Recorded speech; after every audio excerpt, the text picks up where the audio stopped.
Oh, je suis pas content, il y a l'effet gilet jaune qui continue. Ouais, l'effet gilet jaune. La France entière rêve de révolution. Et même les plus irréductibles conservateurs s'y mettent, comme Alain Minc. Ouais, il l'a dit. Gilet jaune, désormais, c'est moi, le rebelle. Donc maintenant, on arrête de déconner, vous avez bien compris. C'est lui le rebelle, que même avec les mains, il fait le truc de Tony Stark. Donc ça va chier. Et il a donné ses premières interviews de rebelle. Vous venez d'entendre Alba Ventura, les Français accueillent, alors c'est devenu très difficile de dire les Français, le peuple, les gilets jaunes, mais bon, ce grand débat avec scepticisme, comment le percevez-vous ? Je trouve que pour une fois où il y a un peu d'inattendu dans nos vies institutionnelles corsetées, c'est très intéressant. Ah oui. Il peut en sortir le pire et il peut en sortir le meilleur. Et je crois qu'il faut en jouer le jeu, chacun a sa contribution. Moi, j'ai mes contributions et on verra. Mais c'est ce qu'a dit Alba Ventura très justement. On ne peut pas à la fois dire qu'on se tape au mur et pour une fois où une porte s'ouvre, ne pas essayer de se glisser dedans. Donc vous pensez qu'il faut jouer le jeu, y aller, voir, quitte à critiquer ou à perturber la séance, si je puis dire, mais en tout cas participer.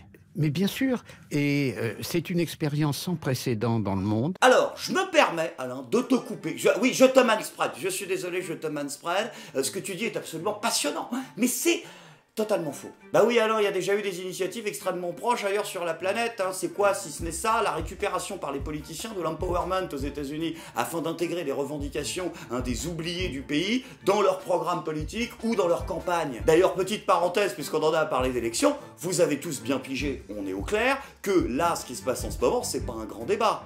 Non, c'est le lancement de la campagne de La République En Marche pour les élections européennes. La parenthèse étant close, c'est le moment où vous allez me dire « Bah ouais, mais tu nous parles des États-Unis, en France c'est pas pareil. » Attendez, en France aussi, je suis sûr que si on fouille dans l'histoire, on peut trouver des démarches similaires. Les États généraux de Louis XVI, juste avant la Révolution.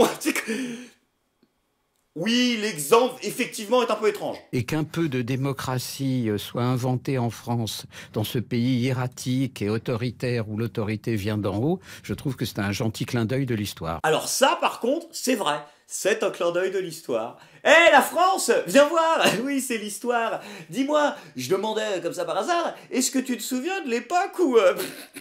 t'étais une démocratie. On se marre, on est des oufs. Hein? Ça reprend la démocratie en ce moment? Ouais, ça dure 15 jours, hein, faut pas t'habituer. Beaucoup doutent du caractère ouvert de la concertation. On attend définitivement la liste des 5 garants qui doit être officialisée. Quelle est votre perception de ce cadre? Dans une société transparente comme la nôtre, il n'y a aucune chance de pouvoir biaiser. Ah ouais, bah si tu le dis, alors je pense qu'on va le jouer à la confiance, visiblement. Ne t'inquiète pas, ça va bien se passer. Bien se passer, ne t'inquiète pas. Non, mais il a raison, attends, c'est la France, donc on peut pas biaiser, on peut pas, c'est pas possible. Même avec double carte kiwi, on peut pas biaiser, on peut baiser, on peut pas baiser, c'est peut-être ça que tu veux. Non, c'est pas, bah non, ça n'a aucun rapport avec le sujet, puis ça correspond pas vraiment à la réalité politique. Après attention, c'est un rebelle à la main, qu'il a totalement compris quelle était la situation du pays, me faites pas dire ce que j'ai pas dit. Il sait quelle est la situation d'urgence dans laquelle nous sommes, et quelles en sont les causes. Comment expliquez-vous ça? Mais ça, c'est pas, contrairement à ce que disent beaucoup de gens, ça n'est pas la mondialisation.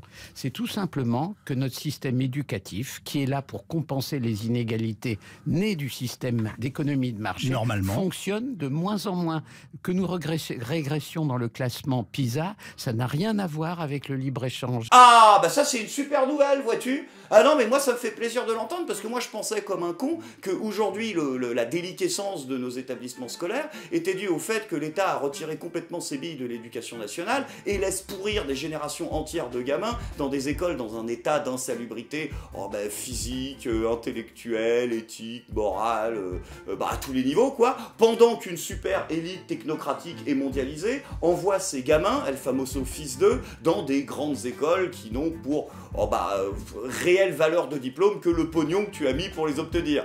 Traduction pour les acheter. Donc on est bien d'accord que tout ça, ça n'a aucun rapport avec le capitalisme, le libre-échange, l'économie de marché, le fait que l'État préfère rembourser les banques plutôt que de mettre du pognon pour embaucher des profs, ça n'a aucun rapport. J'ai eu peur. Alors c'est bien évidemment le moment où certains d'entre vous me feront remarquer à raison qu'il y a toujours eu dans notre histoire, et dans l'histoire du monde d'ailleurs, des privilégiés qui envoyaient leurs gosses dans des écoles favorisées, tandis que les masses populaires, elles, n'allaient bien souvent pas à l'école du tout. Certes, c'est une réalité, néanmoins, dans le monde dans lequel nous vivons aujourd'hui, c'est bel et bien le capitalisme, le libéralisme et l'économie de marché qui orientent les politiques des États. Et ces politiques ne sont absolument pas, en tout cas dans notre pays, tournées vers une volonté de former une masse populaire, éduquée, cultivée et capable de penser par elle-même. La décadence totale de nos établissements scolaires, que ce soit du point de vue structurel ou du point de vue de l'enseignement, est la conséquence directe de l'économie de marché et du libéralisme. Et c'est bel et bien le capitalisme et l'économie de marché qui ont besoin aujourd'hui d'une école qui fournisse avant tout des millions de consommateurs et non des millions de savants. Quant au communautarisme, raison principale de l'insécurité et de la violence dans les établissements scolaires, il est lui aussi une conséquence d'une idéologie anglo-saxonne, capitaliste, libérale, qui prône une éducation et des programmes scolaires qui aujourd'hui ne heurtent personne au lieu d'essayer de créer de la communauté et du vivre ensemble. Au sens noble, j'entends. Fin de la parenthèse. Bon, sinon, il y en a un autre qui est sur le pied de guerre en ce moment, c'est Benjamin Griveaux. Et inutile de vous le dire que lui aussi, il a changé. Il arrête d'insulter le peuple. Et c'est vrai qu'il vient de loin. Je voudrais vous montrer le tweet qu'a posté Benjamin Griveaux il y a quelques minutes à peine. Donc, on lynche des policiers, dit-il. On chante la quenelle de Dieudonné à Montmartre. On reprend les codes des années 30 pour renverser la République. On décapite l'effigie du président. Derrière ces on, un seul visage, lâche, raciste, antisémite, putschiste. Stop, signé donc Benjamin Griveaux. Jérôme Rodriguez est en notre compagnie. Vous êtes un des gilets jaunes ayant préparé la manifestation. Peut-être une première réaction à ce tweet de Benjamin Griveaux? Ouais, franchement, ça me désole de voir des hommes politiques qui se permettent de traiter les Français comme ça. Ça veut dire quoi? Je suis un putschiste, moi? Je suis un raciste? Monsieur Griveaux, je défends mes droits. Je défends ce qu'on n'a plus depuis 40 ans. Je défends de ce que je n'ai plus depuis 79. Je suis né en 79. On nous appelle une génération sacrifiée. J'ai pris Tchernobyl sur la tête. Je lui réponds directement parce que ça m'énerve. J'ai pris Tchernobyl sur la tête. J'ai été sevré au biberon, au bisphénol A. J'ai mangé des jouets au phtalate.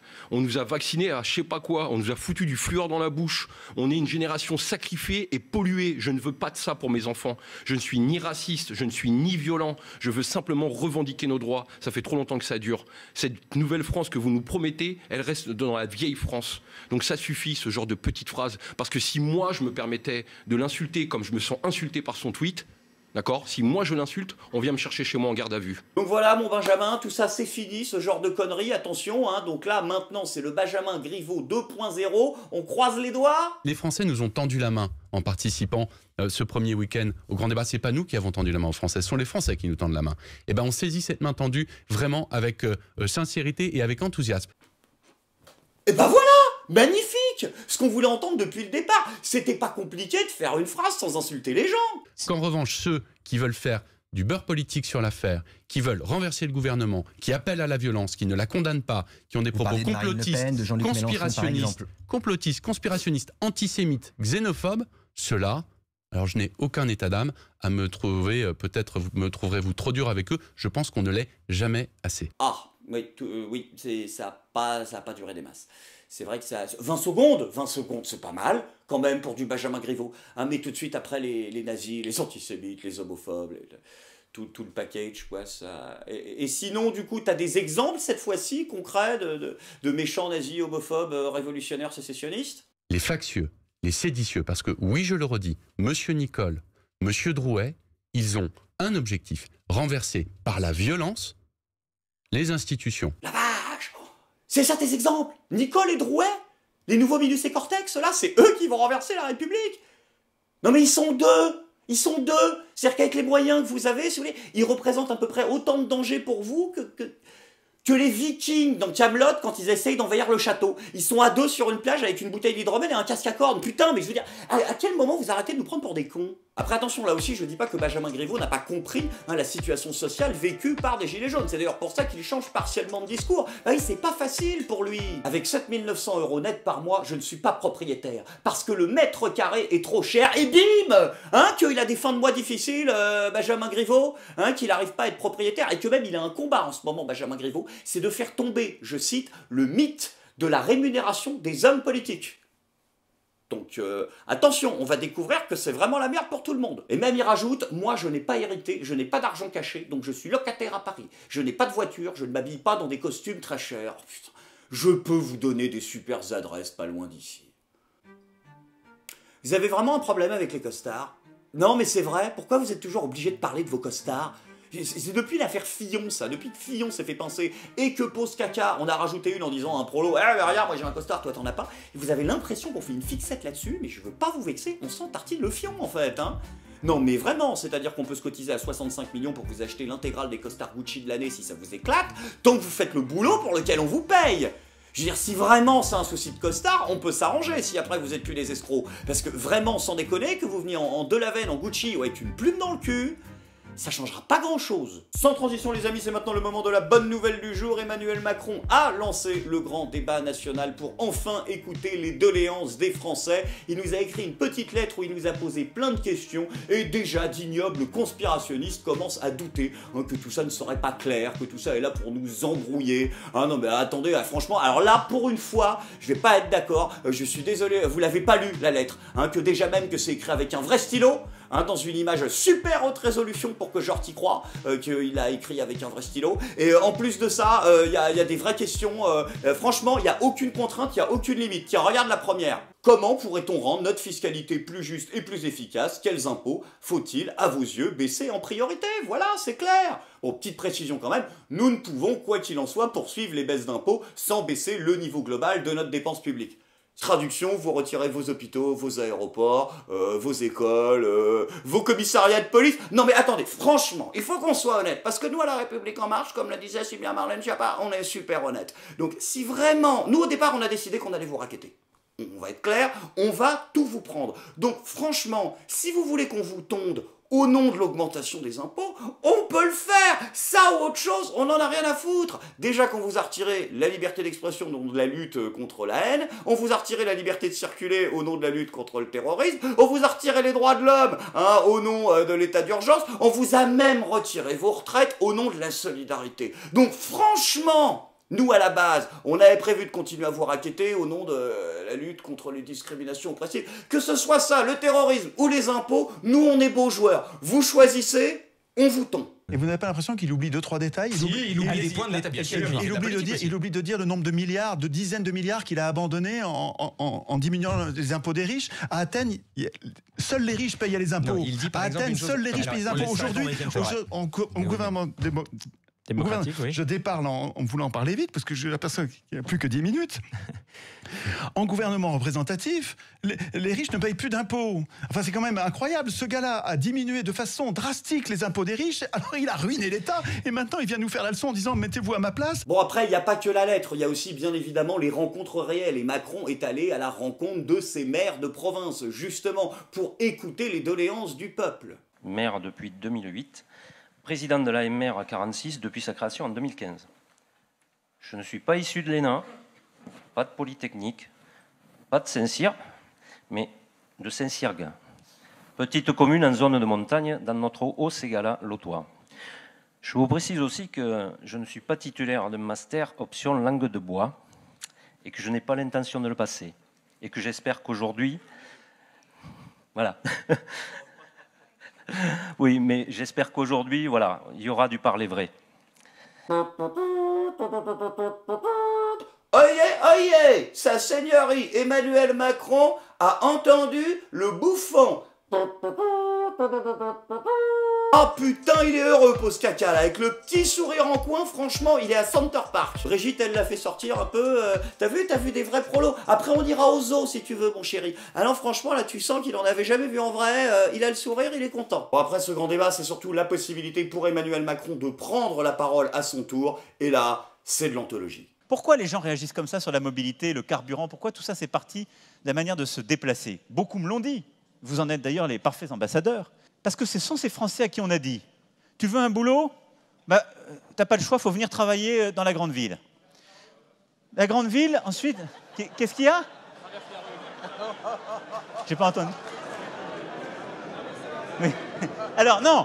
Alors, parfois, il est possible de traverser la rue. Moi, là où j'habite, en traversant la rue, je peux vous dire, on en trouve. Hein. Ah, bah c'est super ça. T'as plus qu'à nous donner l'adresse, comme ça on va tous se pointer là-bas. C'est dingue, hein. Emmanuel Macron est à l'autocritique, ce que Pierre Woodman est à la chasteté. Que voulez-vous?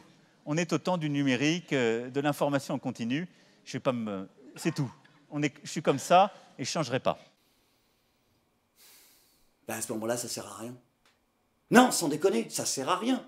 Si tu veux organiser ton grand débat national, mais que tu nous balances à la première prise de parole, je suis comme ça et je ne changerai pas, ben c'est ce que les gens me demandent, de faire ton autocritique et de changer après. Donc je veux dire, à ce moment-là, dépensez pas du pognon pour rien, hein, on l'annule. Ah bah non, je suis con, ils vont pas l'annuler, puisqu'ils ont quand même réussi à trouver un petit peu d'argent. C'est vraiment là, pour le coup, la vraie bonne nouvelle du jour, puisque à Bourtoul, Roule-Bouboule, la ville où il était, Emmanuel Macron, si tu portais un gilet jaune, 135 € d'amende.